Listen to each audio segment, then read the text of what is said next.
Question है लाभ और हानि का। क्या बोल रहा है, निकिता एक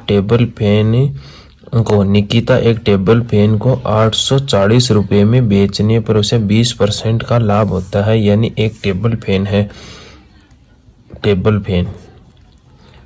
फैन है जिसको 20% के लाभ पर यानी 120% में यदि वो सेल करती है तो उसे 840 रुपये में बेचती है। यहाँ से यदि हम 100% का मान निकालें, यदि क्रय मूल्य हम निकालते हैं, सीपी हमारा निकालते हैं, तो 100% का मान हो जाएगा 840 बटा 120 गुना में 100%। 0 से 0, 12 से ये गया 7 बार और क्रय मूल्य निकल के आया 700 रुपये।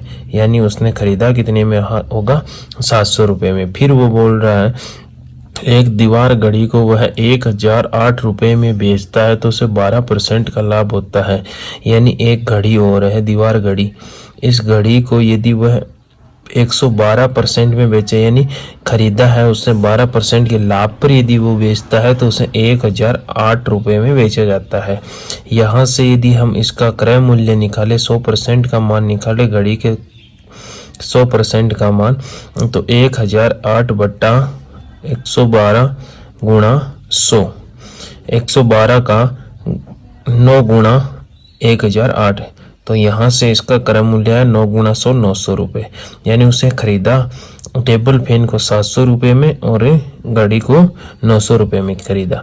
फिर वो क्या बोल रहा है, यदि वह टेबल फैन को 980 रुपये में बेचती है, यानी उसने टेबल फैन जो उसका टेबल फैन था, टेबल फैन को उसने 700 रुपये में खरीद कर अब वो बेच कितने में रही है, 980 रुपये में बेच रही है। यानी 280 रुपये का फायदा उठा रही है।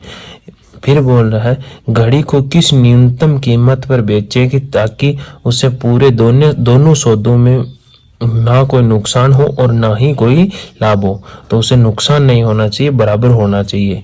तो फिर बोल रहा है घड़ी के बारे में। घड़ी की बात करें तो 900 रुपये में उसने खरीदा था, यदि वह 900 रुपये में बेचती तो उसे कोई नुकसान नहीं होता। पर ये क्या बोल रहा है कि जब टेबल फैन है, टेबल फैन को 700 रुपये में खरीद के 980 रुपये में बेचा गया, तो यानी 280 रुपये का फायदा उठाया। यदि वह 280 रुपये यहाँ से कम कर दे तो भी उसे कोई नुकसान नहीं होगा। तो वो बेच कितने में देगी, 900 में से 280 रुपये निकालो, 620 रुपये।